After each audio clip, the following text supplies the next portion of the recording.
Queridos patitos, vamos a continuar, como dijimos ayer, con la financiación autonómica. Un tema prolijo, amplio y que ciertamente vamos a comenzar hablando.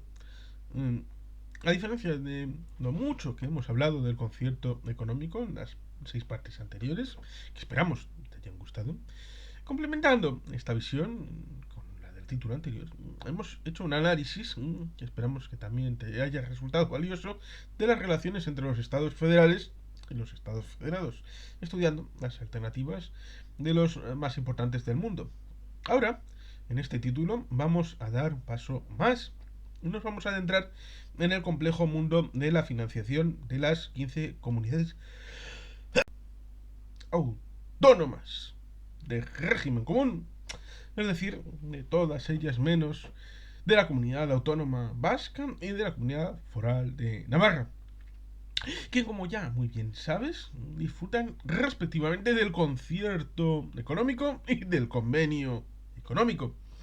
Lo que vas a ver en este título, dedicado a la financiación autonómica, es muy importante, entre otras cosas porque parte de los problemas con los que está tropezando el concierto económico y que vamos a ver en detalle en la parte octava de la obra provienen de la insatisfacción sobre el modelo actual. En relación con el mismo, vamos a tratar de hacerte una introducción si el tema te interesa. Puedes acceder con facilidad a cientos de obras relacionadas con el mismo que lo analizan en profundidad desde todas las perspectivas, muchas de ellas críticas. Para introducirte en el otro sistema que convive con el del concierto y convenio en el Estado español, vamos a desarrollar 8 capítulos que irán en este y otros dos capítulos mañana y pasado que te relacionamos a continuación. El número con los que los identifica es el que tendrá cada capítulo en esta parte séptima. Son los siguientes. 2. El modelo de financiación de las comunidades autónomas de régimen común en su planteamiento inicial. 3. Evolución del modelo de financiación autonómica. 4. Crítica del actual modelo de financiación. 5. La batalla ante el nuevo modelo de financiación autonómica. 6. ¿Qué es eso de balanzas fiscales? 7. La aparición de las cuentas públicas territorializadas en 2014. 8. La ayuda financiera del Estado a las comunidades autónomas. Y ahí empezamos con el punto 2. El modelo de financiación de las comunidades autónomas de régimen común en su planteamiento inicial. Ahora que tú y yo ya tenemos un cierto conocimiento de los modelos federales, confiamos, pues, en que hayas leído el capítulo anterior. Vamos a centrarnos fundamentalmente en algo más próximo. El modelo de financiación de las 15 comunidades autónomas de régimen común tuvo su origen, como ya hemos apuntado, en la Ley Orgánica de Financiación de las Comunidades Autónomas, LOFCA, aprobada en septiembre de 1980, sobre la que, como tienes tu permiso, evidentemente, vamos a hablar a continuación. Pues su contenido afecta indirectamente al sistema foral de relación con el Estado. Con el anterior propósito, vamos a analizar en primer lugar su ubicación como elemento central de un Estado federalizante. Analizaremos seguidamente las cuestiones que relacionan la LOFCA con el concierto, que en nuestra opinión puede resumirse en 3: la existencia de un Estado español de 2 modelos diferentes de financiación, la referencia que contiene la LOFCA al concierto y la jerarquía que la LOFCA tiene en relación con el mismo. Por si esto te ha parecido poco, trataremos de explicarte también las características del modelo LOFCA, con los 3 bloques que lo configuran, de dónde obtienen sus recursos las comunidades autónomas que lo rigen por la LOFCA y la cuantía de los mismos. Asimismo, conocerás la existencia y características del órgano de relación básico entre el Estado y las comunidades autónomas en este campo. ¿Qué te parece el menú? Pues confiamos en que, así de entrada, no te haya echado para atrás. Y más aún, en que todo ello te resulte interesante. Vamos a ver si lo conseguimos. 2.1. Un modelo de financiación regional en un estado difícilmente catalogable. En el capítulo anterior te comentábamos que España, tras la Constitución de 1978, había adoptado una forma de Estado que calificaba de federalizante. Quizá te haya parecido una cuestión sin importancia, pero la tiene, y mucha. Déjame que te ofrezca una breve explicación y tras ella estamos seguros de que sacarás tus propias conclusiones. Por de pronto, esa significativa opción política tuvo su reflejo en el modelo de financiación de las 15 comunidades autónomas. Lo explica mucho mejor que Pedro Luis, el destacado jurista español Álvaro Rodríguez Breijo, presidente del Tribunal Constitucional entre el año 1995 y 1998, cuando señala que el sistema de financiación de las comunidades autónomas previsto en el título octavo de la Constitución española, artículos 156, 157 y 158, es un reflejo de la imprecisión y ambigüedad que caracterizan a un modelo no bien definido de descentralización política y territorial del Estado que, anclado en la afirmación del carácter unitario de la nación española, artículo 2 de la Constitución española, oscila entre la forma organizativa de un Estado regional y la de un Estado federal, ofreciendo rasgos característicos de uno y de otro. Y el señor Rodríguez Breijo concluye señalando que todo lo anterior convierte al Estado español en un híbrido de diferente catalogación dogmática que la mayoría de políticos y aún juristas españoles ha querido aprender con la expresión de Estado autonómico o Estado de las autonomías. Claro, ¿verdad? Pues vamos a ver ahora cómo está organizado ese Estado de las autonomías, desde la perspectiva tributaria y financiera, que es la que aquí nos interesa. Para ello, como es lógico, nos vamos a centrar previamente en la ley orgánica que define ambos campos. Te queremos hacer notar que al tratarse de una cuestión compleja, de gran significación, y que ha evolucionado mucho a lo largo de las 3 últimas décadas, la materia es extensísima y, como hemos apuntado en la introducción de este título, se han escrito cientos de libros y artículos sobre la misma. Por esta razón, y como en el capítulo anterior, nos vamos a limitar a ofrecerte una visión general que resulta suficiente, pero no pretendemos que sepas más del tema que el propio ministro de Hacienda. Si eres un kamikaze y aspiras a ese cómodo, relajado y bien pagado puesto, tendrás que buscar más información por tu cuenta. No queremos asumir responsabilidades por lo mucho que puedas llegar a sufrir. 2.2. La LOFCA y el concierto económico. 2.2.1. Un estado de las autonomías con varios modelos de financiación. La imprecisión y ambigüedad constitucional que hemos destacado en el epígrafe anterior, a las que se añade la falta de claridad en la jerarquía de la LOFCA, tiene prelación sobre los estatutos de autonomía aprobados por ley orgánica del Estado y sometidos a referéndum.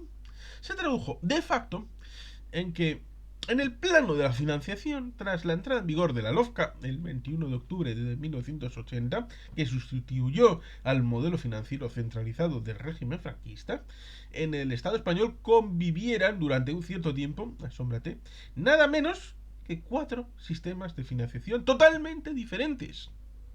Por un lado, estaba el recién aprobado sistema para las 15 comunidades autónomas de régimen común. Por otro lado, estaba el concierto económico de Araba de 1976.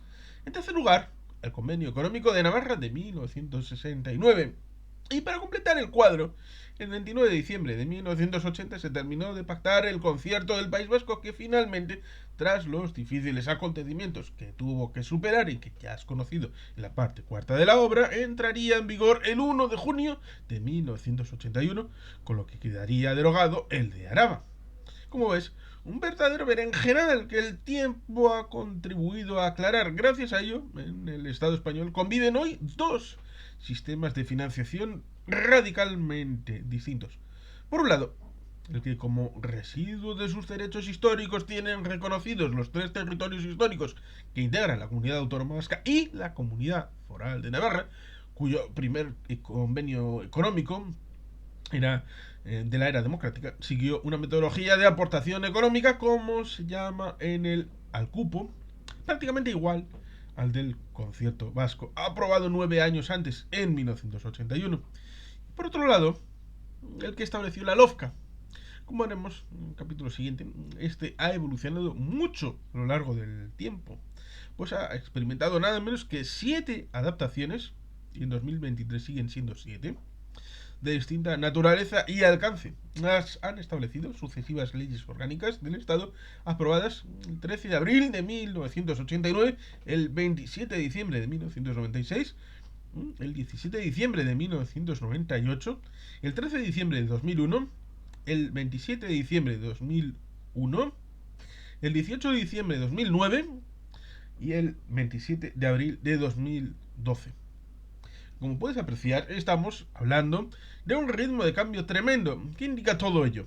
Como eres una persona inteligente, habrás concluido con acierto que estamos ante un modelo que no acaba de asentarse y que, mmm, por ello, y por razones puramente políticas, necesita permanentes adaptaciones para tratar de encontrar algo que funcione satisfactoriamente.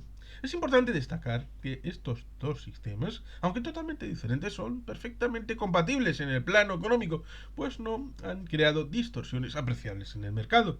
A pesar de ello, la existencia de dos modelos diferentes, uno reconocido a dos comunidades forales, que representan en conjunto alrededor del 8% del PIB del Estado español, y el otro a las otras 15, que engloban el 92% restante, ha derivado en la injusta apreciación de que los dos sistemas forales de concierto y convenio son privilegiados.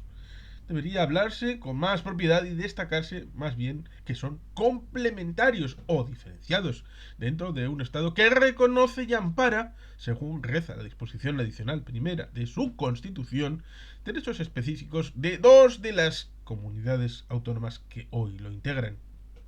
Por su trascendencia, volveremos sobre el tema de la acusación de privilegio más adelante en el capítulo 17 de la parte octava. Por el momento, este autor, amigo tuyo, dice: Pedro Luis se conforma con que te quedes con la convicción de que en el Estado español está reconocida constitucional y legalmente la existencia de dos modelos diferentes. Y que el modelo foral, a pesar de su origen más que centenario, sigue vigente y no es para nada privilegiado. 2.2.2. La referencia de la LOFCA al sistema de concierto económico. Con todo lo que has leído hasta ahora, te habrás dado cuenta de que en el momento de abordar el contenido que debía tener la LOFCA, allá por el año 80 del siglo pasado, hubo que precisar qué tratamiento se le iba a dar en la misma al concierto vasco, tanto en la formulación del Alavés de 1976 como en la estatutaria todavía por negociar, y al convenio navarro, dos cuestiones de enorme trascendencia política y de no fácil encaje. Hemos comentado este tema en un capítulo específico, en 17 de la parte quinta, en el que hemos explicado con todo detalle la negociación del encaje diferencial del concierto económico en la LOFCA. Pero aquí queremos recordar aquí la solución a la que se llegó.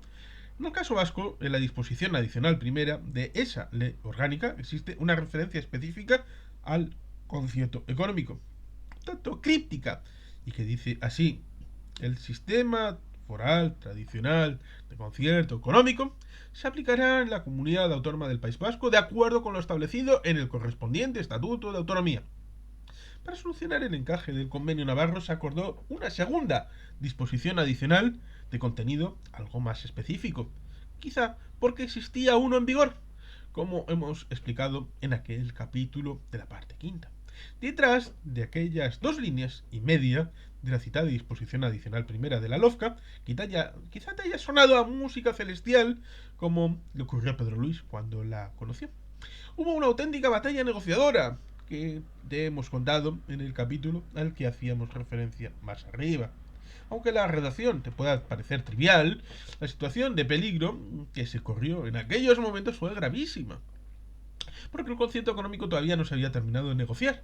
Recuerda que la LOFCA entra en vigor el 21 de octubre de 1980 y el concierto económico se terminó de negociar el 29 de diciembre de ese mismo año y no entraría en vigor hasta el 1 de junio de 1981.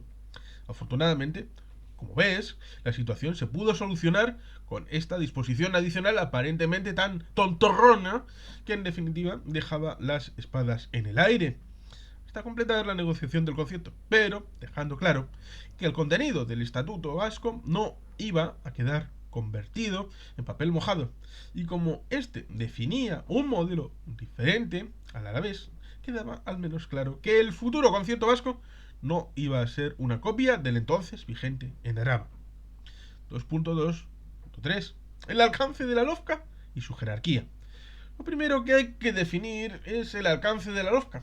Como señala el doctor Javier Pérez Arraiz, destacado jurista y catedrático de Derecho Financiero y Tributario de la Universidad del País Vasco, la LOFCA es algo más que una ley tributaria. es una ley financiera. Cuestión que te puede parecer baladí, pero tiene un gran significado. Puede ser definida de esa manera porque, a pesar de que ciertos aspectos, por lógica, queden fuera de esta ley, entre otros el régimen aduanero, el sistema monetario, etcétera, regula determinados campos que superan lo estrictamente tributario, como son el gasto público, las operaciones de crédito, las subvenciones, etcétera. Aclarado el tema de la LOFCA, vamos a ver cuál es su jerarquía. Cuestión muy importante. Antes hemos apuntado porque afecta indirectamente al propio concierto. Para analizar esta cuestión, debes recordar que nos encontramos en la situación de ambigüedad constitucional que hemos apuntado en el epígrafe primero de este capítulo. Pues bien, esta quedó reforzada tras la aprobación del primero de los estatutos de autonomía, que resultó ser el del País Vasco, ratificado un año después de la Constitución española, el 18 de diciembre de 1979. En el Estatuto Vasco se establece con claridad que esta comunidad autónoma iba a contar con un modelo de financiación privativo, pues el artículo 41.1 determina que las relaciones de orden tributario entre el Estado y el País Vasco vendrán reguladas por el sistema foral tradicional de concierto económico o convenios. Este modelo fue desarrollado en sus grandes líneas generales en los artículos siguientes de aquel texto legal. Todavía no se conocía el modelo que se iba a definir y a aplicar en el resto de comunidades autónomas, hasta que esa especie de limbo legal quedó aclarado cuando, unos meses después, en octubre de 1980, entraría en vigor la LOFCA, que, como ya conoces, establece otro modelo absolutamente diferente al estatutario vasco de concierto económico o convenios. Al estar aprobados ambos textos legales en sendas leyes orgánicas del Estado, con el mismo rango formal, seguro que te habrás planteado la misma duda que le surgió a Pedro Luis en aquel momento y que ha sido objeto de debate entre muchos expertos. ¿Cuál de ellos prevalece? Por eso, como muy bien apunta el citado Javier Pérez Arraiz, lo primero que es necesario clarificar en torno a la naturaleza de la LOFCA es su jerarquía con respecto a los estatutos de autonomía y a los efectos de esta obra con relación al Estatuto Vasco, ya que ambas leyes son orgánicas y además en este se define un modelo absolutamente diferente al de la citada LOFCA. Este mismo autor destaca que algunos sectores especialmente nacionalistas han apuntado la jerarquía superior de los estatutos, dado que estos cuentan con un plus que no tiene la LOFCA, como sería su aprobación en referéndum. Este plus le concedería un rango superior al resto de las leyes orgánicas. No sé cuál es tu opinión, pero la nuestra, aunque valga poco, la tenemos absolutamente clara. Estamos de acuerdo con la tesis de que el Estatuto de Guernica tiene mayor jerarquía que la LOFCA, porque si no fuera así, ¿para qué vale un referéndum? No tiene ningún valor que esté aprobado, además de por las Cortes Generales como la LOFCA, por el pueblo vasco. Lo dejamos a tu criterio, inteligente lector o lectora. Pero en este campo, como indeseada consecuencia de esta indefinición sobre la jerarquía formal, se plantea una nueva duda. ¿Cómo se resolvería un hipotético conflicto entre el Estatuto y la LOFCA? La solución, como puedes comprender, no es fácil, siguiendo de nuevo a Pérez Arraiz, aunque hay autores que no comparten su tesis. Habría que ver en qué materia concreta se ha producido la colisión para posteriormente aplicar el llamado principio de competencia. Y si, a pesar de ello, el conflicto no quedara resuelto, tendría que ser el Tribunal Constitucional el que decidiera sobre lo mismo, como es una solución que no deja nada claro. 2.3. Características del modelo LOFCA. Tras haber tratado de aclararte la cuestión más importante desde la perspectiva de esta obra, la relación de la LOFCA con el concierto económico y como lo prometido es deuda, tras la preparación artillera a la que hemos sometido, vamos a tratar de explicarte ahora sucintamente cuáles son las características básicas del modelo que establece la LOFCA para las 15 comunidades autónomas de régimen común. De esta simple explicación podrás deducir las enormes diferencias que existen entre ese modelo y el del concierto económico que has conocido en las partes quinta y sexta anteriores. En los 22 artículos que consta la LOFCA aprobada en 1980, ya sabes que con posterioridad se han aprobado hasta 7 nuevas leyes modificatorias. 9 serían los modelos que es que en teoría tendría que renovarse el tema del quinquenio del régimen común en 2014, 2019, 2024 no será, pero la LOFCA serían 7 modificaciones, 7 nuevas leyes modificativas. a los que se añaden 4 disposiciones adicionales, 3 transitorias y una disposición final. Se perfila un esquema general de financiación para las 15 comunidades autónomas no forales basado en 3 bloques distintos de instrumentos de financiación que responden a objetivos diferentes. Lo explica muy bien Javier Suárez Pandiello, catedrático de Hacienda Pública de la Universidad de Oviedo, en su artículo El concierto vasco ante el contexto del federalismo fiscal español, una visión panorámica. Con estos 3 bloques lofkianos se pretende cubrir una tripleta de objetivos diferentes que podríamos identificar con las metas a alcanzar: suficiencia, solidaridad y autonomía. Con tu permiso vamos a comentar seguidamente para que tengas un conocimiento adecuado de los mismos. 2.3.1 bloque de suficiencia.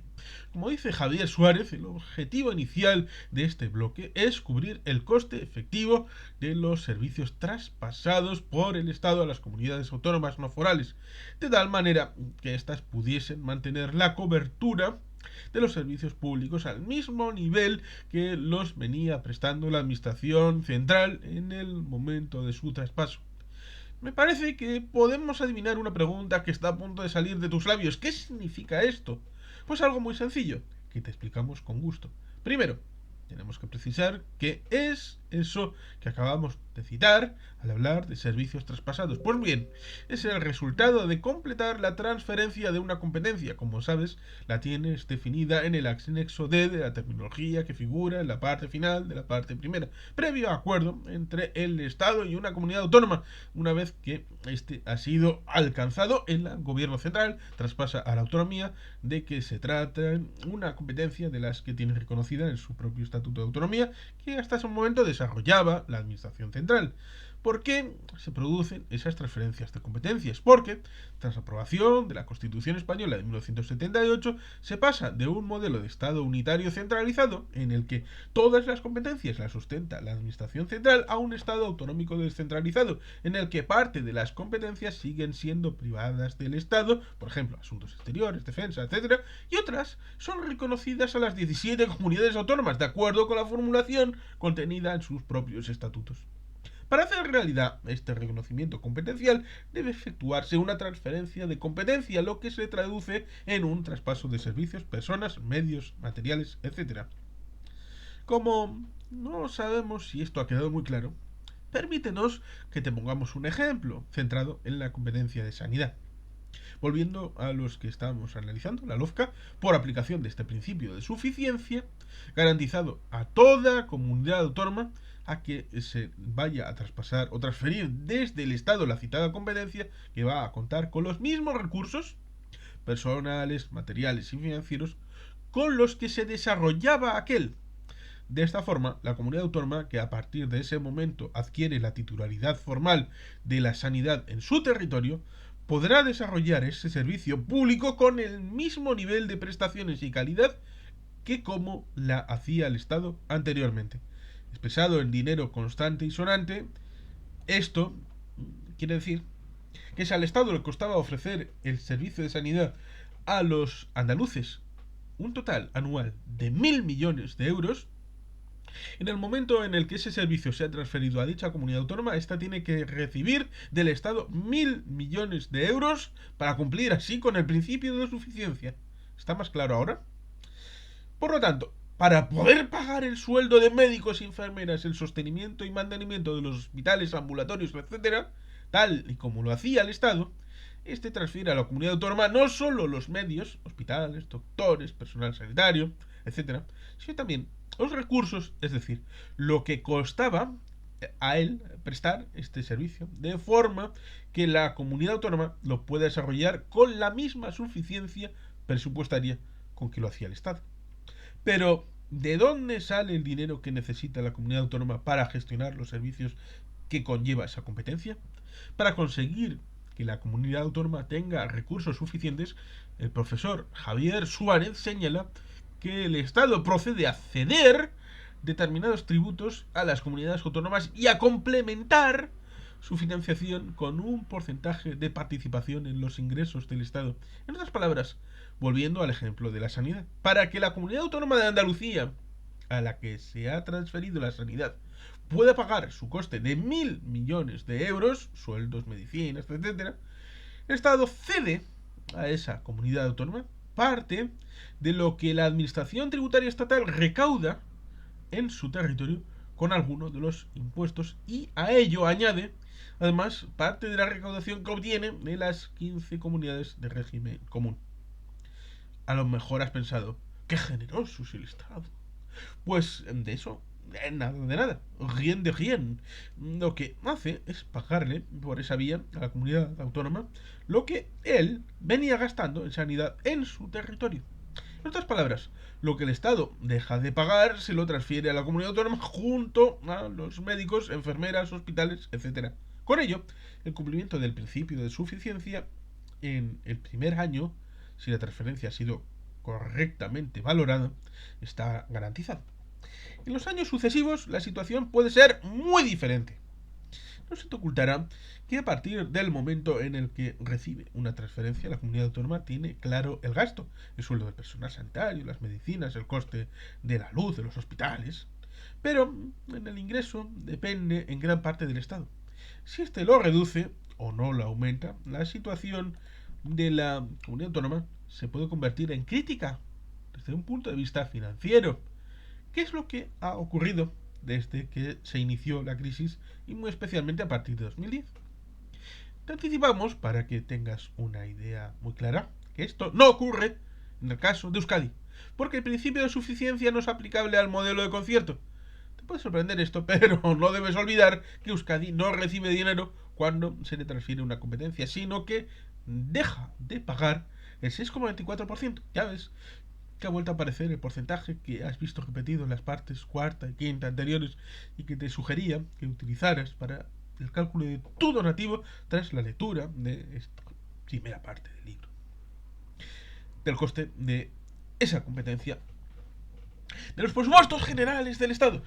Como ves, algo totalmente distinto a lo que explicábamos antes de una comunidad autónoma financiada por el modelo LOFCA. Esta es una de las características esenciales de la metodología de cupo vasco. Como sabes ya muy bien, las competencias transferidas a Euskadi por el Estado se pagan con los recursos que se obtienen en territorio vasco con la recaudación de los impuestos concertados. En el caso de que la competencia transferida la desarrolle el gobierno vasco, como es el caso de la sanidad, que ya sabes que es responsabilidad de Osakidetza, su costo se paga con las aportaciones que realizan los tres territorios rurales al gobierno vasco para que éste pueda financiar su presupuesto. En otras palabras, Osakidetza se paga con los impuestos que pagamos los vascos, sin aportación ninguna del Estado. 2.3.2. El bloque de solidaridad. Tras garantizar que se va a cubrir con suficiencia, al menos en teoría, el coste de los servicios traspasados por el Estado a una comunidad autónoma, en el modelo LOFCA se da un paso más. El objetivo del mismo es evolucionar del estadio de simple cobertura del coste del servicio traspasado a otro mucho más ambicioso: lograr la nivelación en la prestación de los distintos servicios públicos, independientemente de la comunidad autónoma donde se preste.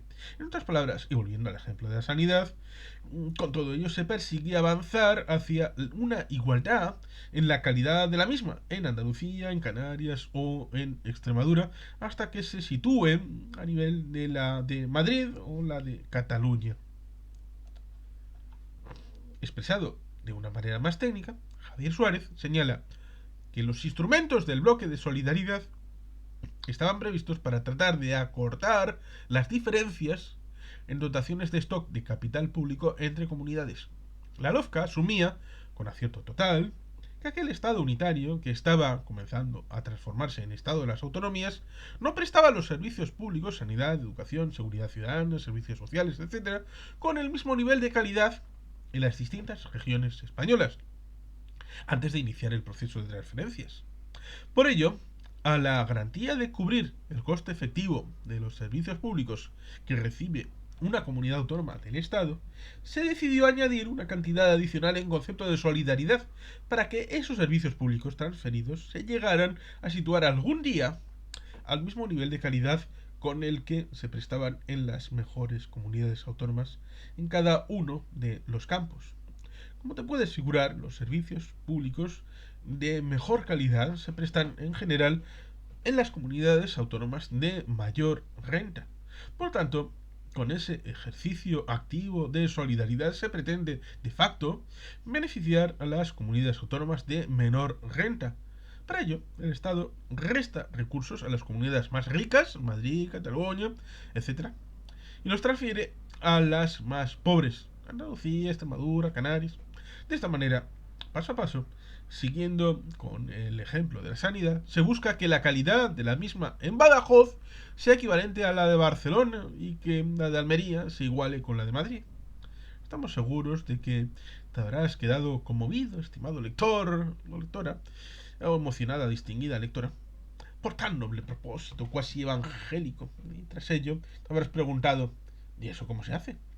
Pues muy sencillo, creando una especie de bote al que aportan más los que más tienen, para que reciban más los que menos tienen. Pero todo ello definido mucho más elegantemente, como lo hemos explicado. Casi podríamos decir que si Robin Hood levantara la cabeza, aplaudiría hasta con las orejas al conocer un sistema tan estupendo. Aunque luego se pondría muy triste al saber que, con todo ello tan notable forajido, se iba a quedar sin trabajo. Pero más tarde recuperaría la alegría al saber que el sistema ideado no funcionaba, por lo cual le quedaba la esperanza de que alguien le contratara para arreglar el entuerto, con el noble objetivo de impulsar la solidaridad y hacer realidad la misma en beneficio de las regiones más desfavorecidas. El principal instrumento que contiene la Constitución española es el Fondo de Compensación Interterritorial, FCI, que se establece en el artículo 16 de la misma. Para Euskadi se trata de un fondo importante desde la perspectiva del concierto, porque queda claro en ese artículo que las dotaciones que se incluyan por este concepto en los presupuestos generales del Estado tendrán el carácter de carga general del Estado. En otras palabras, esta es una de las competencias exclusivas del Estado que los vascos pagamos vía cupo, cuestión que también explicaremos en detalle más adelante. Paciencia, por tanto. Por ahora, basta que sepas que los vascos aportan lo que les corresponde para el puntual cumplimiento de ese deber constitucional de la solidaridad. Por ello, en los principios generales del concierto, según hemos comentado en la parte quinta, se establece claramente que uno de los fundamentos es el respeto a la solidaridad. Por otro lado, en la metodología acordada para el cupo, se determina con claridad que el País Vasco tiene la obligación de aportar al sostenimiento de las cargas generales del Estado, y el FCI es una de ellas. Más claro, agua.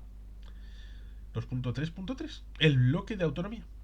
Tras garantizar que los servicios públicos se van a poder desarrollar con suficiencia de recursos en cada una de las 15 comunidades no forales, y que además las de menos renta van a disfrutar de la solidaridad de las más ricas, la LOFCA aborda la posibilidad de que cada una de las 15 comunidades autónomas de régimen común pueda obtener más recursos por sus propios medios, es decir, en el ejercicio de su propia autonomía. Con este propósito, como señala el catedrático de Hacienda Pública de la Universidad de Oviedo, al que venimos haciendo referencia, conforman el bloque de autonomía aquellos recursos que permiten a las comunidades autónomas de régimen común mejorar su posición financiera a expensas de sus propios contribuyentes. Por lo tanto, en virtud de esta capacidad reconocida por la LOFCA, una comunidad autónoma no foral, Cataluña, Madrid, La Rioja, puede establecer tributos propios sobre hechos imponibles no gravados por el Estado, que deben ser pagados por sus propios ciudadanos. Además, las sufridas comunidades autónomas de régimen común dentro de ese bloque de autonomía pueden establecer recargos sobre el IRPF estatal o sobre los tributos cedidos por el Estado, además de recurrir al crédito si necesitan más fondos para desarrollar su propio presupuesto. Para que tengas una precisa referencia de en qué se ha traducido este principio de la LOFCA, como consecuencia de tener reconocida esa capacidad, las 15 comunidades autónomas que se rigen por la citada ley orgánica habían creado hasta finales de 2013 un total de 70 tributos nuevos. Los mismos se aplicaban sobre bases imponibles variopintas, con el noble propósito de conseguir más recursos mediante el sencillo procedimiento de transferir euros constantes y sonantes de los bolsillos de los contribuyentes a las arcas de las diversas haciendas autonómicas. Sin embargo, Ese esfuerzo de creatividad impositiva únicamente se tradujo en un aumento muy débil de la capacidad recaudatoria, ya que solo representaban el 3% de los ingresos autonómicos totales, entre los cuales la parte de León la constituían las transferencias desde los presupuestos generales del Estado y la participación en impuestos estatales, que para 2006 era nada menos que de 92.715 millones de euros. En otras palabras, la conclusión a todo lo anterior seguro que ya la habrás adivinado. La dependencia de las 15 comunidades autónomas de los recursos cedidos por el Estado, vía transferencias o participación en la recaudación de determinados impuestos, sigue siendo prácticamente total. Y el bloque de autonomía creado por la LOFCA tiene una importancia residual. Como demostración de esto, de que esto es así, por aplicación del principio de autonomía, Extremadura estableció en 2001 un impuesto sobre una actividad no gravada por el Estado, los depósitos bancarios. La idea fue seguida posteriormente por Andalucía y Canarias. Al Ministerio de Hacienda no le gustó el hecho de que le hubiesen pisado una huerta con tan ricos frutos y como primera premisa creó una tasa propia sobre ese mismo hecho imponible. Por ello, al quedar grabados por el Estado, esos depósitos, los impuestos autonómicos creados hasta entonces, a los tres anteriores se había añadido ya los de Asturias, Comunidad Valenciana y Cataluña, decayeron. Y para que quedara clara cuál era la intencionalidad de la medida, la citada tasa estatal tenía un tipo del 0%. Por ello, tras la medida del Ministerio de Hacienda, ni la Administración Tributaria Estatal ni las autonómicas iban a cobrar un solo euro por este concepto, contra el que se había posicionado activamente la Asociación Española de Banca, AEB, y la Confederación Española de Cajas de Ahorro, CECA. Para terminar con esta curiosa historia, como a la avidez recaudatoria le ocurre con los gases nobles, que tienden a expandirse. Posteriormente el Estado crearía su propio impuesto, que en 2014 ya se encontraba en vigor. A partir del 1 de enero de ese año, los ingresos tributarios crecieron en una cuantía de 400 millones de euros como resultado de la aplicación de esta nueva figura impositiva que estableció un tipo del 0,03%, es decir, 3 por 10.000 sobre los 1,47 billones de euros con que contaban las instituciones financieras españolas al cierre de 2013.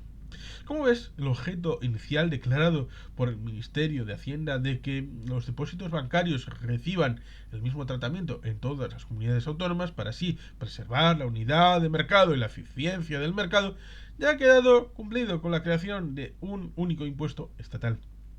En el momento de la creación del impuesto se dijo que era probable que los 400 millones de hipotética recaudación fueran cedidos a las comunidades autónomas no forales. Con ello, el principio de bloque de autonomía quedaría anulado y los recursos se integrarían en el bloque de suficiencia del que antes te hemos hablado. 2.4. El origen de los recursos de las 15 comunidades autónomas no forales. De la simple lectura de lo que hemos señalado hasta ahora, ya sabes que las instituciones competentes de los territorios históricos tienen competencias muchísimo más amplias que las que acabamos de explicar para las 15 comunidades autónomas que se rigen por la LOFCA.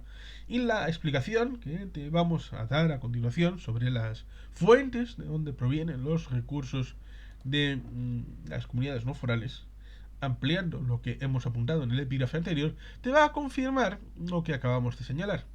En su versión actual, la de 1980 era mucho más sucinta, los recursos de las que disponen las 15 comunidades no forales vienen expresados en el artículo 4 de la LOFCA y provienen de dos grandes categorías que te transcribimos literalmente para tu información. No hace falta que te lo aprendas de memoria. 1. De conformidad con el artículo 1 del artículo 157 de la Constitución y sin perjuicio de lo establecido en el resto del articulado, los recursos de las comunidades autónomas quedarán constituidos por a.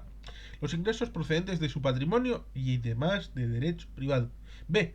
Sus propios impuestos, tasas y contribuciones especiales. C. Los tributos cedidos total o parcialmente por el Estado. D. La participación en el Fondo de Garantía de Servicios Públicos Fundamentales. E. Los recargos que pudieran establecerse sobre los tributos del Estado. F. Las participaciones en los ingresos del Estado a través de los fondos y mecanismos que establezcan las leyes. G. El producto de las operaciones de crédito. H. El producto de las multas y sanciones en el ámbito de su competencia.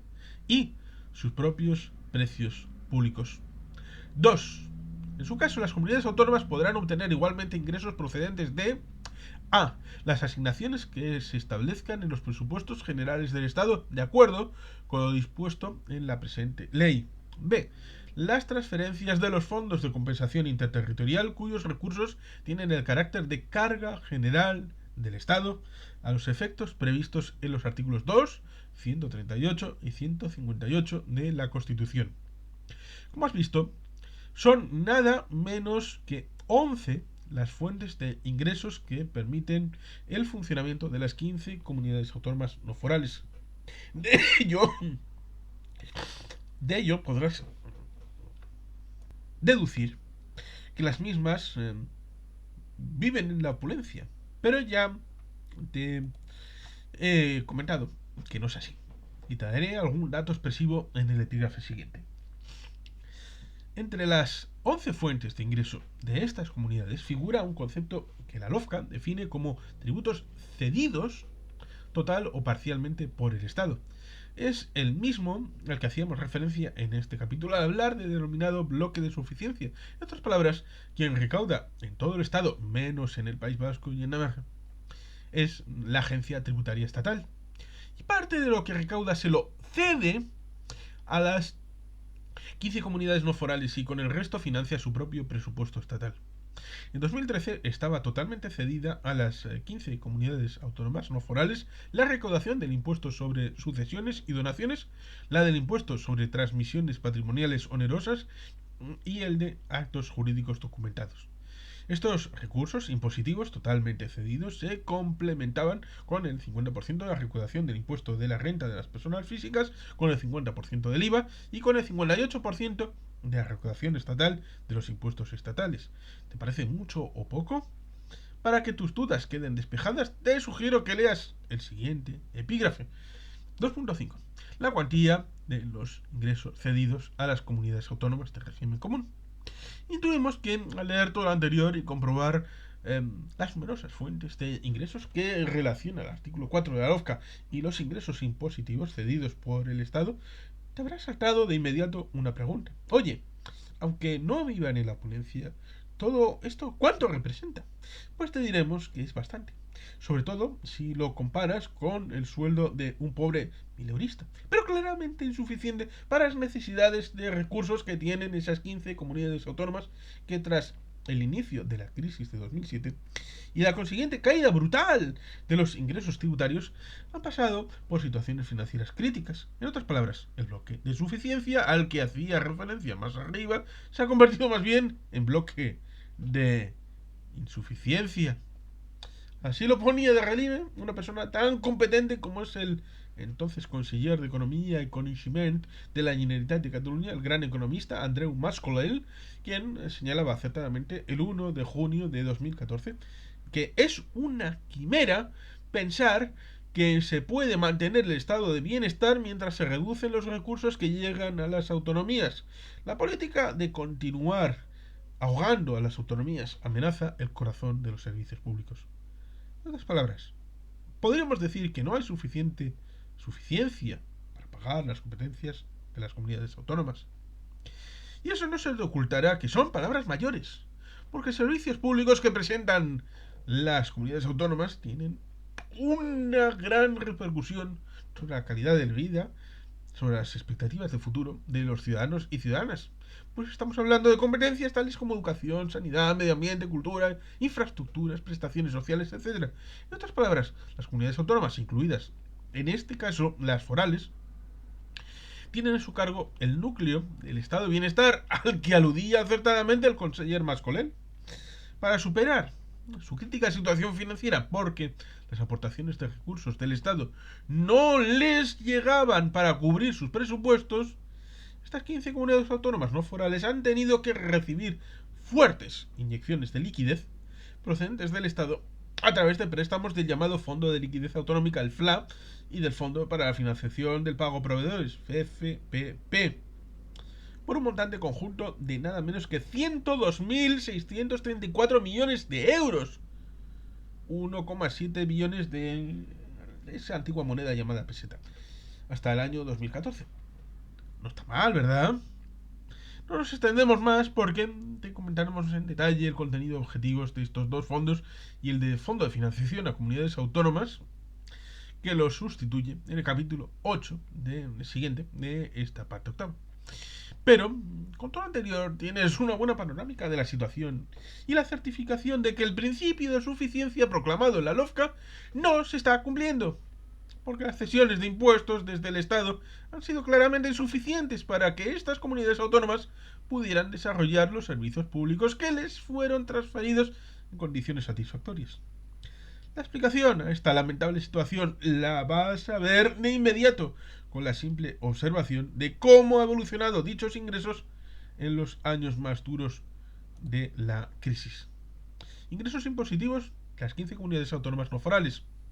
Año 2007, millones de euros, 85.772, índice 100.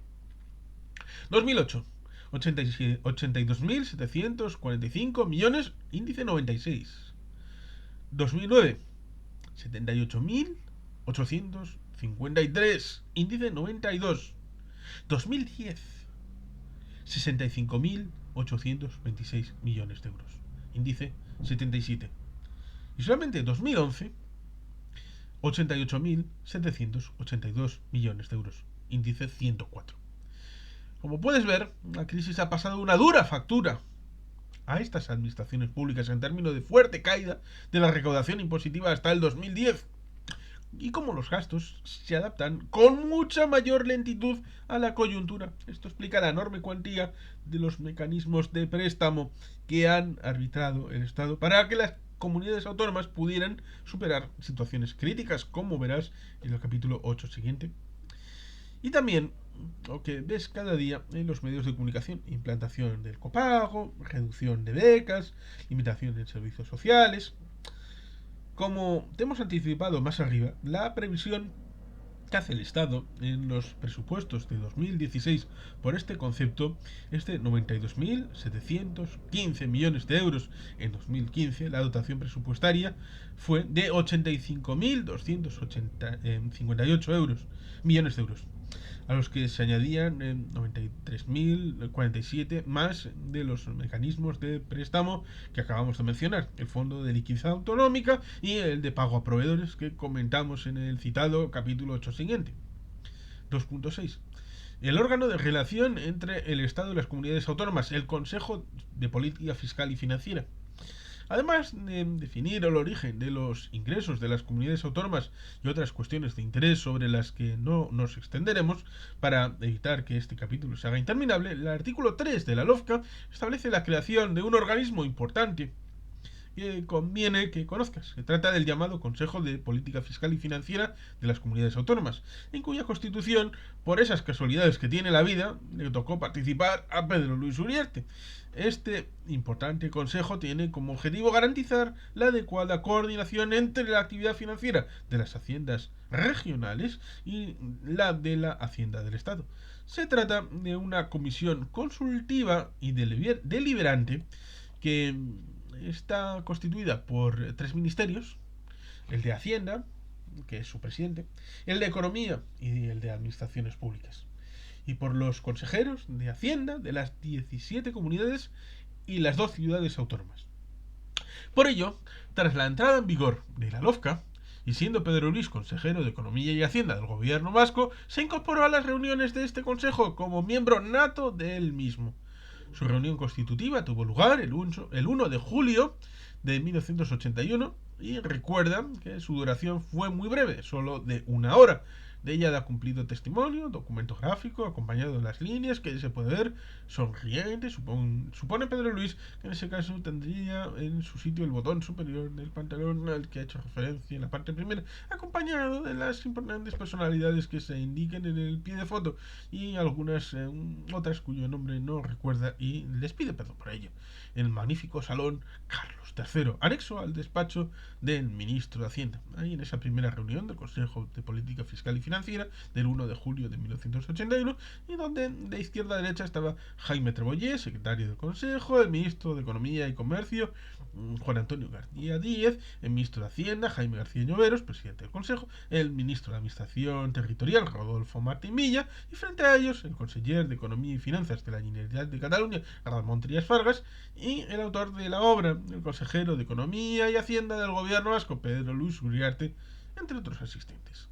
Fíjate en 6 curiosos detalles de esa fotografía. Primero, la preciosa mesa de reuniones de marquetería que tiene el ministro de Hacienda al lado de su despacho, donde se pueden sentar con comodidad más de 30 personas. Segundo, el valioso cuadro que figura al fondo, que si la memoria no engaña era de Francisco de Goya y Lucientes. Tercero, incluso en las reuniones institucionales de máximo nivel que se celebraban en aquellos años se fumaba sin ningún tipo de limitación.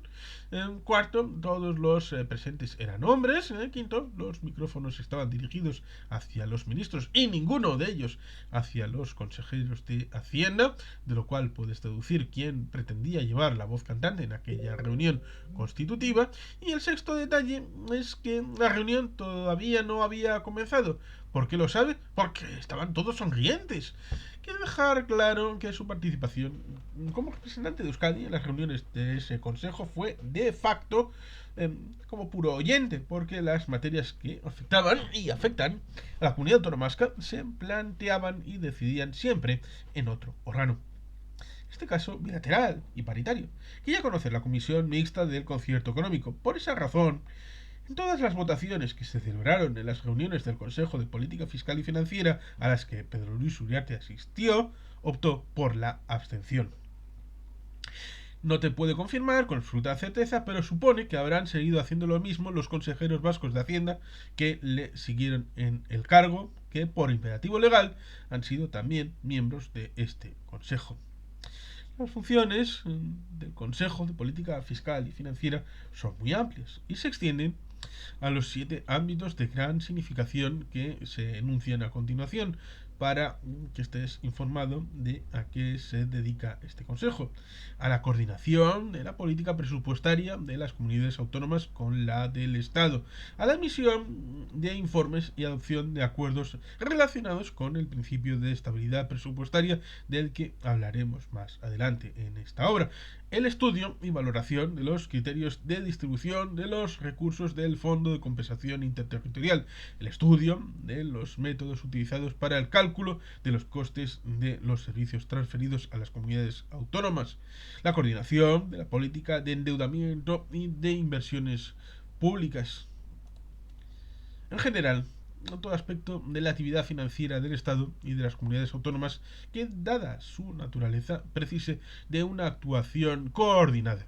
Con posterioridad se decidió que este órgano conociera y aprobara, antes de su remisión a las Cortes, los proyectos de ley en los que se recogían las sucesivas modificaciones que se han ido introduciendo, según hemos apuntado más arriba, en el modelo de financiación de las comunidades autónomas del régimen común.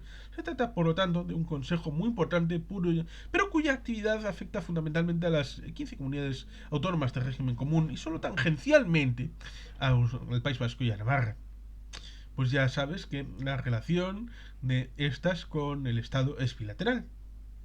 Nos parece, amigo lector o lectora, que con todo lo anterior tienes más que suficiente literatura, porque si has tenido capacidad de sufrimiento necesaria para poder llegar hasta este punto en este capítulo, conoces más del sistema LOFCA que la gran mayoría de los que lo disfrutan o padecen. Has adelantado en sabiduría financiera autonómica a más de 40 millones de personas, y esto sin contar con los 7.500 millones que pueblan en el ancho mundo, por lo menos en septiembre de 2015.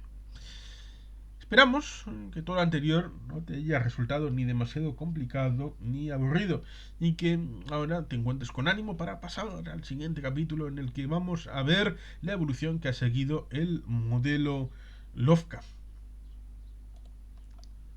3. Evolución del modelo de financiación autonómica. Hemos comentado en el capítulo anterior con ciertos detalles cuáles son las características del modelo de financiación en las comunidades autónomas del régimen común. Nos proponemos ahora, en el capítulo que vamos a iniciar, explicarte con un cierto detalle cuál ha sido la evolución del mismo desde aquel lejano octubre de 1980 en el que se aprobó la LOFCA hasta la actualidad, por lo menos la actualidad de Pedro Luis de 2015. Verás que, si nos permites la expresión coloquial, el modelo que se ha aplicado a estas 15 comunidades han ido dando tumbos con cambios tremendos desde su iniciación, como si se quisiera encontrar el planteamiento adecuado, que todavía no se ha logrado porque, como vamos a ver en el capítulo siguiente, las críticas al actual modelo son absolutamente clamorosas. 3.1. De la prehistoria hasta nuestros días, 6 modelos diferentes.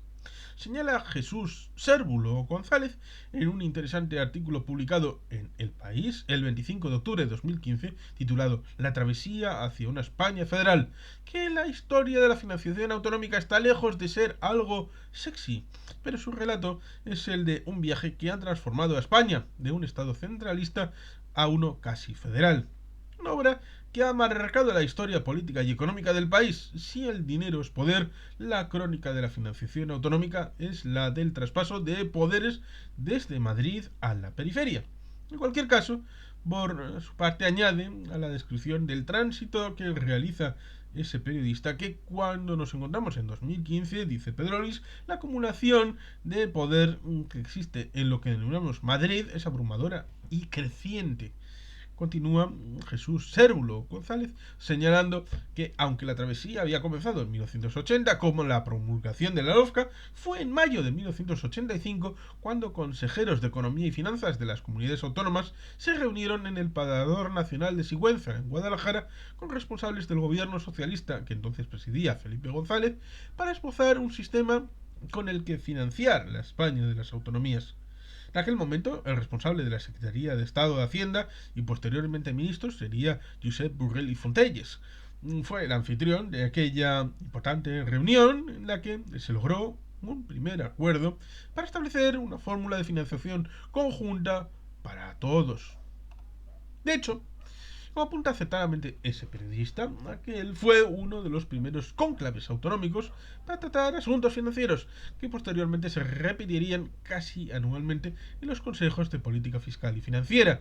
30 años más tarde, el mismo protagonista considera que prácticamente nada de aquel primer andamiaje ha sobrevivido. Aquello era la prehistoria.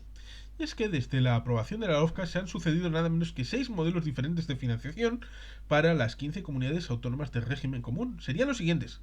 El primero se extendió desde 1980 a 1986 y las líneas generales del mismo han sido descritas en el capítulo anterior.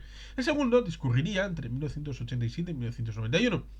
El tercero, de 1992 a 1996, existiendo un nuevo modelo diferente al anterior. En 1997 se aprobó el cuarto, que estuvo vigente hasta el año 2001. El quinto de los modelos surgió en 2002 y alcanzó hasta el año 2008. Finalmente, el último modelo vigente se aprobó en el año 2009 y, aunque en principio debiera terminar vigencia en 2013, porque se venían renovando de 5 en 5 años, en el momento en el que se escriben esas líneas en octubre de 2015, todavía sigue operativo, con grandes críticas, eso sí. Lo mismo que tendría que haberse renovado en el año 2019 y se tendría que renovar en 2024. Estamos en 2023 y no hay perspectivas de esa actualización. ¿Cómo ves? Se ha estado buscando una perfección que todavía no se ha logrado. El conseller de Economía y Coneixement de la Generalitat de Cataluña, Andreu Mas-Colell, señalaba en relación con el modelo que todavía estaba vigente en 2015 y en 2023, que es evidente que el sistema debe revisarse. No hay nadie que lo defienda. La situación actual de no hacer nada y dejar de hacer es frustrante y frena la economía catalana y también la española. Como te podemos asegurar que el señor Mascolell es un hombre muy educado, su crítica es mucho menos rotunda que la de muchos de sus actuales colegas, dice en 2015, de otras comunidades autónomas, pertenecientes algunos de ellos al mismo partido político que forma el gobierno español en aquel año 2015. Pues tienen verdaderas cargas de profundidad contra la situación que están padeciendo. Por su lado, Y en relación con estas 6 fases, el profesor Eduardo Alonso Olea señalaba que el salto cualitativo más importante han sido las últimas medidas, las de fines de 2001 y desde luego el proceso de reforma de distintos estatutos, sobre todo el catalán, lo que ha desembocado en la creación de agencias tributarias autonómicas. El Círculo de Empresarios de Madrid publicó un interesante estudio en septiembre de 2011, anterior, por lo tanto, a la modificación introducida por la Ley Orgánica del 27 de abril de 2012, titulado ¿Cómo reformar las administraciones territoriales? Además de recordar que la financiación de las comunidades autónomas en España responde a dos modelos clarificados, diferenciados, claramente diferenciados, tras el reconocimiento constitucional de los derechos históricos de los territorios forales, destacaba, en la misma línea que el doctor Alonso Olea, que el modelo aplicado a las 15 comunidades no forales ha pasado desde un sistema de fuerte dependencia financiera inicial del Estado a otro con impuestos compartidos y con creciente corresponsabilidad fiscal.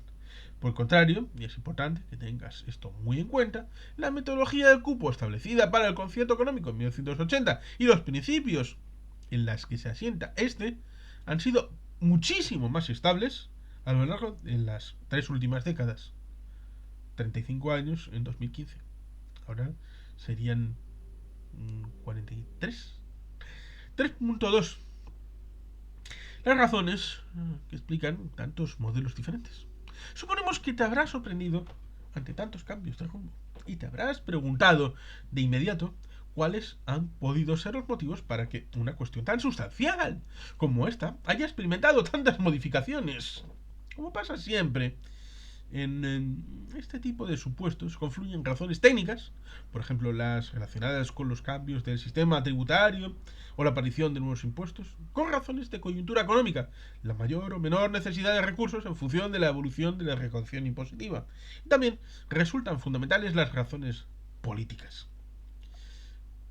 Vamos a centrarnos en estas últimas, porque cuando se oyen algunas críticas hacia el concierto económico, que analizaremos en la parte octava en detalle, en esta obra, parece que ha sido el concierto económico y la presión de los nacionalistas vascos la que han originado determinadas disposiciones que dan ventaja a la comunidad autónoma del País Vasco en términos de capacidad de gasto per habitante, en cuestión de la fijación de los índices de imputación de contribución a las cargas generales de Estado, el 6,24 que ya conoces, el 6,875 menos conocido para ti, que se utiliza para el ajuste de la recaudación en el IVA y su reparto entre la administración estatal y la autonómica. Desde una perspectiva política, Fernando Garea explicaba también en El País, con mucha claridad, cuáles han sido los condicionantes que han motivado tantos cambios de rumbo, en un artículo titulado La misma medicina con distintas dosis. La tesis fundamental que sostiene este periodista es que todos los cambios se han hecho para calmar reivindicaciones que llegan desde Cataluña o para lograr respaldo nacionalista en el Congreso. Señala a continuación que en el año 2013, como consecuencia de la crisis económica, existen muchos menos recursos y que además el protagonista principal de los cambios no es el mismo como consecuencia de que la reivindicación soberanista ha avanzado tanto que esa medicina puede ser insuficiente. El nacionalismo de bandera se ha mezclado con el de la cartera y se precisa mayores dosis, aunque los recursos son mucho más limitados. La descripción que hace este periodista a continuación de las razones que indujeron a los distintos cambios resultan muy llamativas. Dice así: en 1993 Felipe González se atrajo a CiU para poder gobernar en minoría con un retoque notable al sistema de 1992. El PP votó en contra del pacto y le ganó aceptación en primera instancia Extremadura, Castilla y León y Castilla, Galicia, que a la larga fueron las beneficiadas por un error de cálculo de ingresos. En 1997, José María Aznar incluyó en los acuerdos de legislatura con CiU un nuevo sistema de financiación que se aprobaría con el rechazo de Andalucía, Castilla-La Mancha y Extremadura, las tres comunidades entonces regidas por el PSOE. Continúa este periodista señalando que en 2001 se aprobó el cuarto sistema de financiación, que estaría en vigor hasta 2009. Desde 2004, José Luis Rodríguez Zapatero gobernó en minoría. Para traerse a CiU y Esquerra, hizo un retoque en 2005 para financiar la sanidad que se aprobó en la primera conferencia de presidentes. También la reivindicación nació en Cataluña, donde gobernaba el PSC con el apoyo de Esquerra Republicana de Cataluña. Y así ve Fernando Garea el alumbramiento del último de los modelos, por ahora. En 2023 sigue siendo por ahora. En 2009, el gobierno central y el catalán pactaron otro modelo de financiación. El primero, con el que CiU, entonces en la oposición, no estuvo de acuerdo. Esquerra, promotor de la consulta de autodeterminación, votó a favor de este sistema. Todos se beneficiaron, pero Cataluña actuó siempre como catalizador del cambio, que ahora también necesitan comunidades del PP como Madrid. Como ves, una descripción sangrante de los cambalaches que se producen entre distintos partidos por intereses puramente políticos y que afectan a un tema tan serio como es el del modelo de financiación. Y luego acusan al cupo de opaco y de negociaciones fuera de la mesa y ocultas. 3.3. Las modificaciones en el modelo original de la financiación de las 15 comunidades autónomas de régimen común. Ya has confirmado, por tanto, que la Ley Orgánica de Financiación de Comunidades Autónomas, la LOFCA, ha experimentado desde su aprobación en 1980 nada menos que 6 modificaciones. La última de ellas se cerró en julio de 2009, cuando, tras un duro proceso de negociación, el Consejo de Política Fiscal y Financiera, el órgano creado por la propia LOFCA para encauzar las relaciones en el Estado y las comunidades autónomas en ese tipo de materias que hemos comentado en el capítulo anterior, aprobó un nuevo acuerdo para la financiación de las 15 comunidades autónomas del régimen común. Tras el acuerdo alcanzado en el citado Consejo, se inició un proceso de reforma que culminó en diciembre de ese año con la aprobación de una nueva ley de financiación regional, la ley 22/2009, y con la reforma de la LOFCA, la ley orgánica 3/2009. Como se señala acertadamente en un interesante documento publicado por BBVA Research, el nuevo sistema de financiación de las comunidades autónomas del régimen común, un análisis crítico y datos homogéneos para 2009 y 2010, publicado en noviembre de 2012, tanto ese acuerdo como la nueva ley que no lo desarrolla y le da validez legal son documentos de difícil lectura. En ellos se dibuja un sistema muy complicado que mantiene determinados principios del modelo anterior, pero introduce novedades de gran calado. Además, ni el acuerdo ni la nueva ley han sido acompañados de estimaciones oficiales de los resultados del nuevo sistema, lo que se tradujo en una considerable incertidumbre sobre las implicaciones financieras de estas dos normas. Como se puede apreciar, si hacemos caso a lo que dice este análisis de BBVA, las cosas no están nada claras en este campo. Y luego ya ves lo que ocurre. Se critica al cupo, cuya metodología es un ejemplo de transparencia. Como se destaca en este trabajo, el modelo de financiación de las comunidades autónomas ha sufrido cambios enormes desde su puesta en marcha. En una primera etapa, el objetivo primordial era el de garantizar la continuidad del funcionamiento de los servicios públicos durante el proceso de traspaso de competencias desde el Estado a las comunidades autónomas, que, como sabes, se produjo a ritmos muy diferentes entre unas y otras regiones. En las sucesivas adaptaciones del modelo LOFCA se introducen métodos más objetivos que el del puro coste histórico de los servicios transferidos para determinar las necesidades de gasto de cada una de las comunidades autónomas, con el objeto de garantizar la igualdad en la capacidad de prestación de servicios de las distintas administraciones. Al mismo tiempo, y en paralelo, se inicia la cesión a las comunidades autónomas de los rendimientos de algunos impuestos, reconociéndoles un cierto poder de decisión sobre el diseño y gestión de los mismos. A partir de 1986, fecha en la que se da por finalizado el llamado periodo transitorio, en el modelo de financiación ligado a las sucesivas transferencias de competencias del Estado a las comunidades autónomas, se inicia una nueva etapa en la que, para definir la fórmula de necesidades de gasto, se tiene en cuenta las características demográficas y geográficas de cada comunidad autónoma, asignando recursos a las distintas regiones en función de su población y de otras variables, por ejemplo, la extensión de su territorio, su carácter insular, la dispersión de la población y la estructura demográfica. Con ello se pretendía alcanzar un estadio de nivelación total que nunca se consiguió.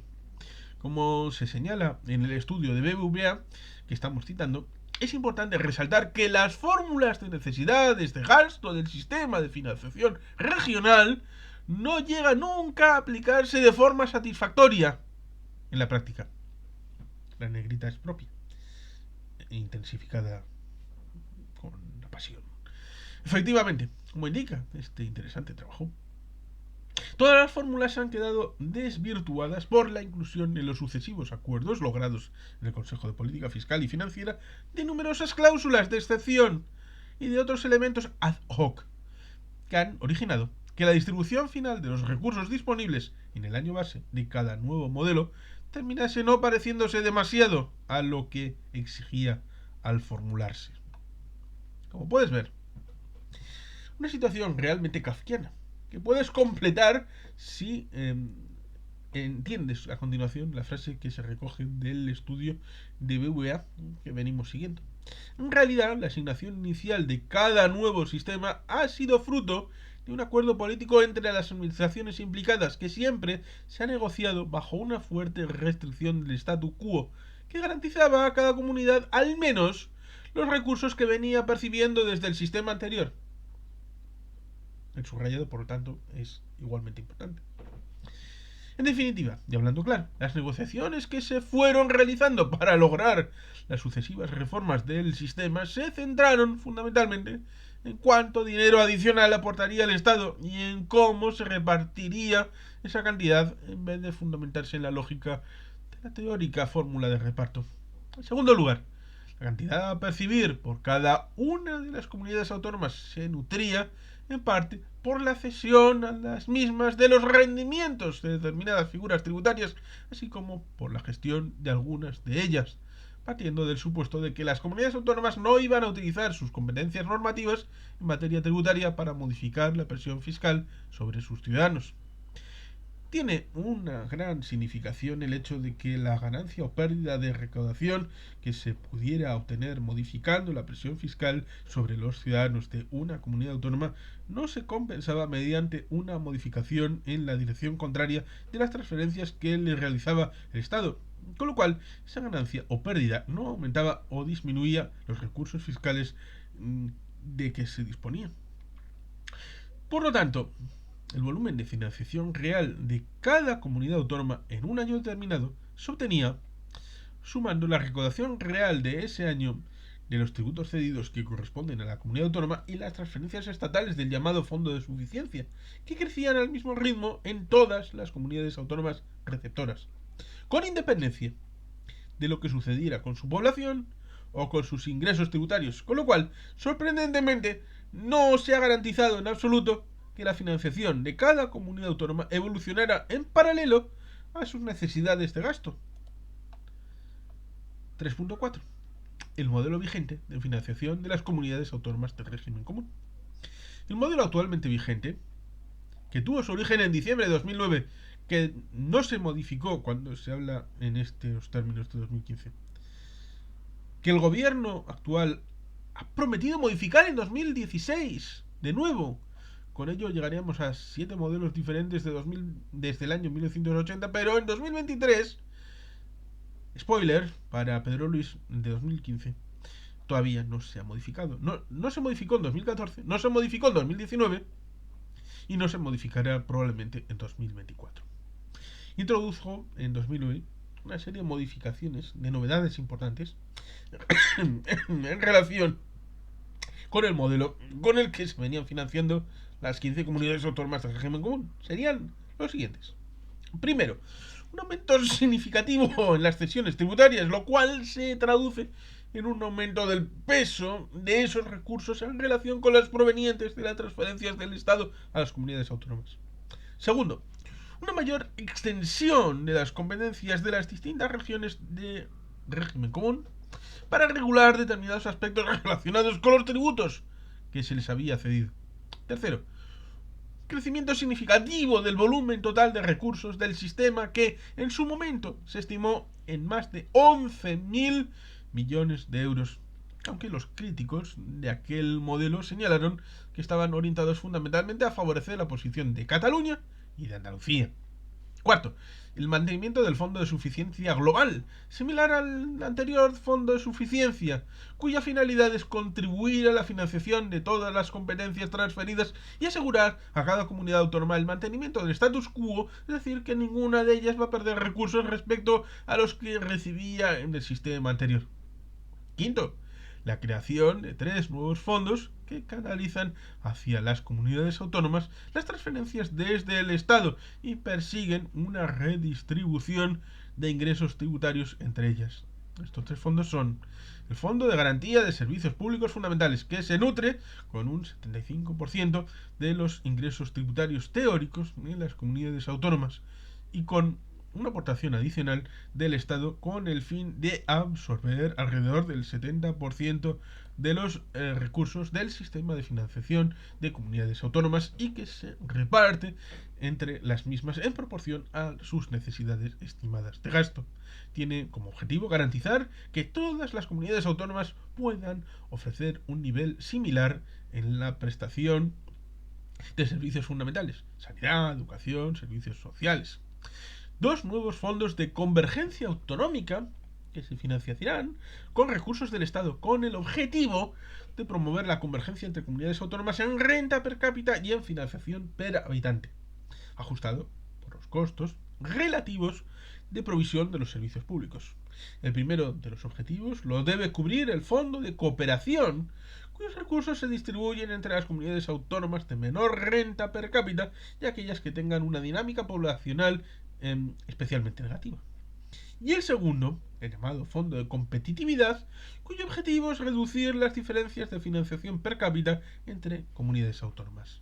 Sexto, de todo ello, quizá la principal novedad de este modelo es la creación del Fondo de Garantía de Servicios Públicos Fundamentales, al que las comunidades autónomas aportan el 75% de sus ingresos tributarios, de forma que desde esa cesta común se realiza una distribución con criterios de necesidad mediante transferencias niveladoras entre regiones que se parecen bastante a las que existen entre los Länder alemanes.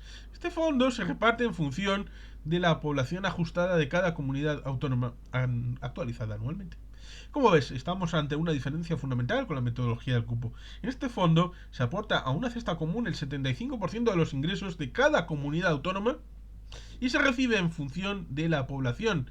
En la metodología del cupo se le paga al Estado no a una cesta común el 6,24% de las competencias que desarrolla que no hayan sido transferidas a Euskadi y no se recibe nada del mismo. El modelo común es de aportación y reparto entre las comunidades. El de cupo es de pago al Estado. Séptimo, la parte de los ingresos tributarios autonómicos que no se integran en el citado fondo de garantía se la queda quien recauda. De esta forma, el nuevo modelo de financiación de las comunidades que está en estos momentos vigente, ya sea en 2015 o en 2023, opta explícitamente por un mecanismo de liberación parcial, renunciando así al objetivo de asegurar la igualdad de acceso de todos los ciudadanos al conjunto de los servicios públicos. Por todo ello, estamos seguros de que todo lo anterior te habrá sonado bastante sofisticado, como lo que ocurrió a Pedro Luis. Pues bien, a pesar de que con los 4 fondos se pretendió mejorar el sistema anterior y que para lograrlo el Estado aportó 11.598 millones de euros adicionales en 2009 y 2010, el fracaso de su aplicación ha sido absoluto y rotundo. Puedes ver, este modelo de financiación de las 15 comunidades autónomas de régimen común es tremendamente complejo, pues sus resultados son fruto de la interacción de numerosos fondos que se reparten con criterios muy diversos y que además parte del hecho de que se quiere preservar el status quo anterior, es decir, el nivel de ingresos que recibía cada una de las comunidades autónomas. Por esa razón y por razones estrictamente políticas, teniendo en cuenta que el modelo se implantó por el último gobierno del PSOE, antes del de Pedro Luis Uriarte, Santa Marina, que no con... Pedro Luis Uriarte no ha sido presidente, sino Pedro Sánchez Pérez Castejón, la estrella del circo de España. Pues las críticas que ha recibido el modelo, ese modelo de 2009, en un escenario de crisis económica han sido abrumadoras, como eran en el capítulo siguiente.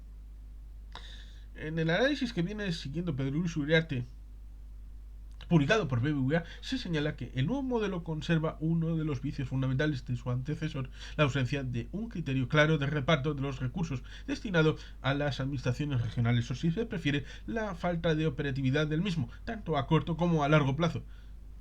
Por otro lado, el actual modelo, tanto el de 2009 en 2015 como en 2023 y el anterior, como señala el estudio del citado banco, especifican unas normas teóricas de reparto que son bastante razonables.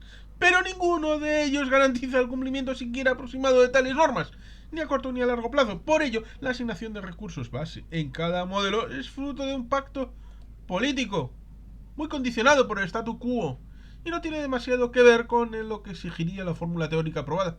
Por todas esas razones, aquellas comunidades en las que las cosas van bien, porque su renta per cápita crezca por encima de la media, mientras que la población ajustada por edad lo haga por debajo, resultarán cada vez mejor financiadas en relación con sus necesidades de gasto. Mientras que el resto de comunidades autónomas les sucederá justo lo contrario.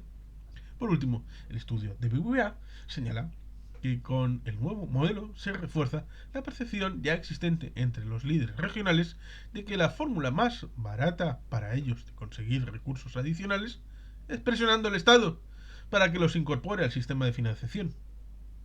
No sé qué opinarás de todo lo anterior, a mi querido lector, lectora, pero a nosotros este modelo de financiación nos parece mucho más complejo que el que establece el concierto económico con la fórmula del cupo. Y además, ya ves que está condicionado por intereses políticos en un continuo pasteleo, lo cual luego será objeto de proyección hacia el sistema foral. Las críticas académicas sobre este modelo de financiación han sido muy variadas. Por citarte solo una, del 20 de enero de 2015, José Rubio, o Juan José Rubio, dicho de manera completa, catedrático de Hacienda Pública de la Universidad de Castilla-La Mancha, y Santiago Álvarez, profesor titular de la misma materia en la Universidad de Oviedo, publicaron un interesante estudio titulado Modelo de Financiación Autonómica 2009, el fracaso de una reforma política. En él hacían una crítica muy profunda sobre el actual modelo de financiación de las comunidades autónomas, llegando a una valoración muy negativa sobre el mismo. Recordaban estos profesores universitarios que los cambios más relevantes que se habían producido en relación con el modelo anterior se referían a los mecanismos de nivelación a partir de los 4 fondos de transferencias que calificaban de incondicionadas que hemos apuntado y que, como ves, no han funcionado. 3.5. Los diferentes resultados del modelo vigente y del anterior.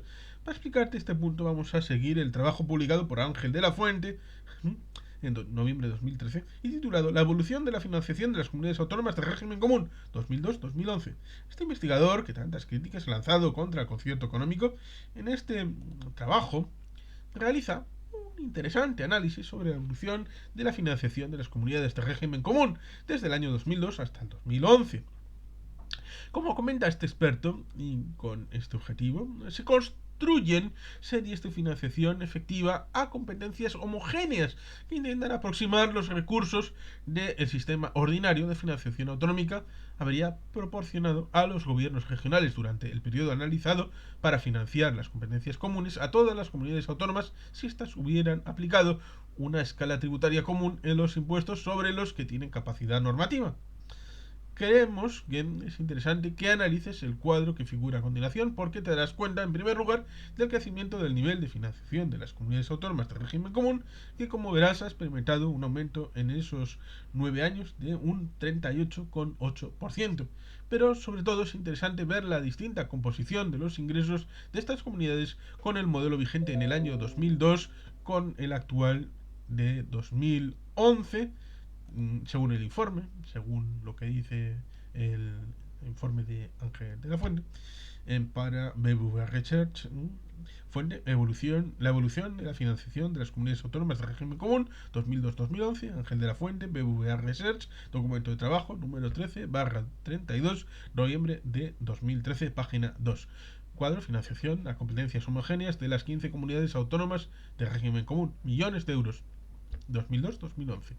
Ingresos homologados por tributos cedidos de capacidad normativa: 29.459 millones de euros 2002-2011, 47.208 millones de euros. 1.1 ingresos homogeneizados por tributos cedidos tradicionales: 12.970 frente a 10.468. 1.1.1 tasas afectadas a los servicios traspasados, recaudación normativa: 697.988. 1.1.2 impuestos sobre el patrimonio, recaudación real: 991 millones, 0. 1.1.3 impuestos sobre sucesiones y donaciones, referencia homogénea: 1.405 millones, 1.964. 1.1.4 impuestos sobre transmisión patrimonial y actos jurídicos documentados: 7.819 millones de euros, 5.783 millones de euros. 1.1.5 tasas sobre el juego, recaudación homogénea: 1.613 millones de euros, 1.238 millones de euros. REF de Canarias: 1.1.6 445 millones, 494 millones. Ingresos homologables por otros tributos cedidos por capacidad normativa. Vamos a eliminar el tema de 1.2.1, 1.2.3, 1.2.3, que serían el IRPF sin ejercicio de capacidad normativa: 14.547 millones a 35.480 millones. Quizá aquí estaría parte de la madre del cordero, incluyendo luego en el punto 2 el IVA. Pero en el 1.2.1 el IRPF. Impuestos sobre matriculación sin ejercicio de capacidad normativa: 1.189 millones de euros, 505. Estamos hablando de 2002-2011, la comparativa. Sobre venta minorista de hidrocarburos sin capacidad de ejercicio de capacidad normativa: 753, 756. El punto 2 habla de ingresos por tributos cedidos sin capacidad normativa. Y aquí habría el 2.1, que es el IVA, de 12.920 millones de euros a 14.000, no, 24.651, es decir, el doble prácticamente. Impuestos especiales, excepto el de electricidad: 6.184, 10.214. Impuestos sobre el consumo de electricidad: 690, 1.370. Es decir, ingresos por tributos cedidos sin capacidad normativa de 19.794 a 36.234. Luego, transferencias al Estado a competencias homogéneas. El punto número 3, completo, sería de 20.684 millones de euros a 13.609 millones de euros. Fondo de suficiencia a competencias homogéneas: de 20.475 millones de euros a 1.419. Garantía sanitaria: de 209 a 0. Dotación adicional de sanidad, según la conferencia de presidentes, no viene estipulado en 2002 y pasa a 0. En el 3.4, compensación de supresión de impuesto de patrimonio, no viene consignado ni en 2002 ni en 2011.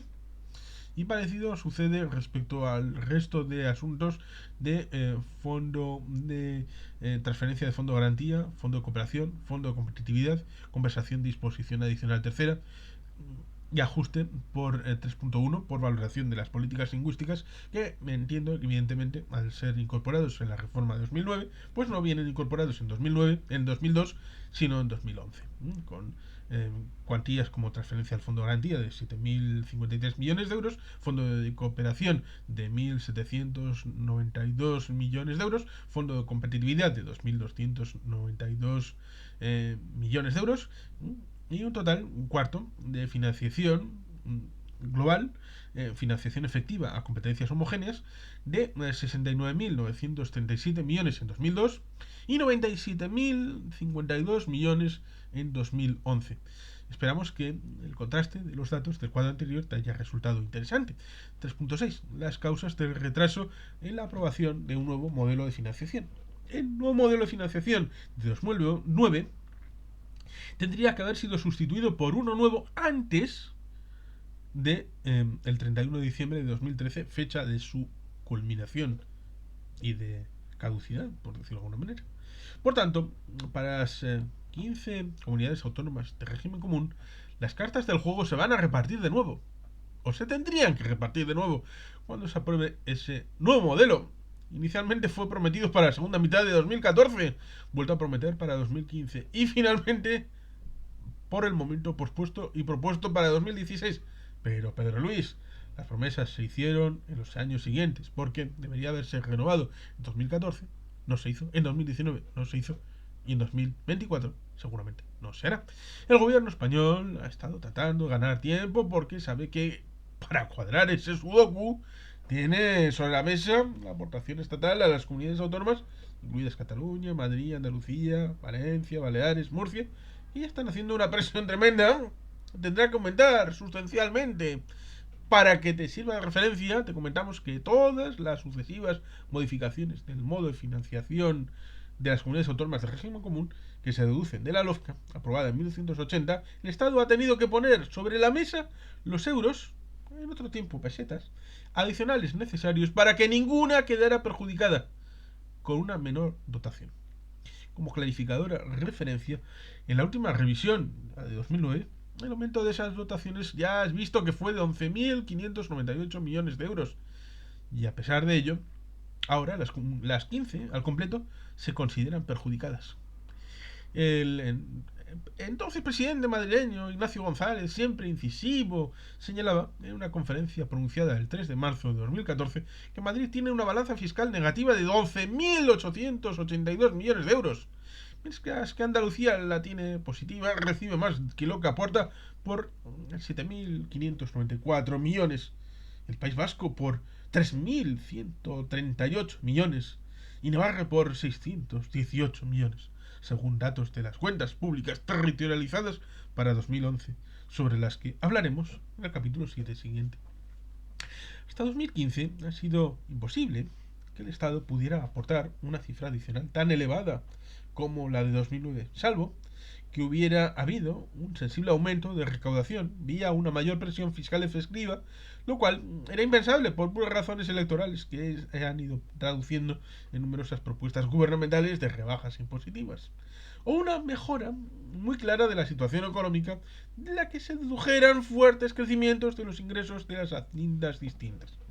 Como colorario indeseado, que analizaremos en la parte octava, cuando más se dilate este proceso, estamos en 2023, Pedro Luis lo dice en 2015, han pasado 8 años más, cuanto más se dilate este proceso y o más aumenten las necesidades financieras de las comunidades autónomas de régimen común, muchas de las cuales con nuevos ejecutivos surgidos de las elecciones de mayo de 2015, y en 2023 también hay un importante cambio de ejecutivos autonómicos, más aumentará el tono, la exigencia y la presión para que se aumente, por ejemplo, el cupo vasco. Después del cambio de color del gobierno de Navarra en 2015, y de momento no ha vuelto UPN a pisar moqueta en el paseo de Sarasate, nos tememos que también le pasará lo mismo. Ya le está pasando a la aportación de la comunidad foral. Un ejemplo, aunque podría citar decenas más, el señor Ignacio González, en la conferencia a la que se ha hecho referencia, pidió un aumento del cupo para el País Vasco y para Navarra de 3.200 millones de euros, para hacer un país más equilibrado. Visto Hacienda, su correligionario Cristóbal Montoro le pidió, en cambio, que publicase las balanzas fiscales de manera transparente, sin manipulación ni cocina. 3.7. El modelo de financiación, ¿cómo será a partir de 2016? Bueno, aquí debería poner, ¿cómo será a partir de 2024 o de 2025? La orientación y el contenido de ese nuevo modelo de financiación es imposible de definir porque estará condicionada, sobre todo, por el color político del gobierno central, que se forme a partir del 23 de julio de 2023. Bueno, aquí pone 2016. Y por los apoyos parlamentarios con los que pueda contar. Y las ideas que este sensible campo tenga los mismos. Como es, estimada lector, no tenemos respuesta a esa pregunta. Incluso ahora, con los resultados del 23 de julio. Ahora, bien, si hacemos caso a los expertos, parece que se avecinará hacia un modelo en el que se respete el principio de ordinalidad, decían en 2015. Es decir, en el que una comunidad autónoma que ocupe determinada posición en el ranking de ingresos per cápita no puede ocupar una posición inferior en el de gasto per cápita, con un reconocimiento de mayor poder fiscal para las regiones y que limitará las aportaciones destinadas a la solidaridad exclusivamente a los campos de la educación, sanidad y servicios sociales.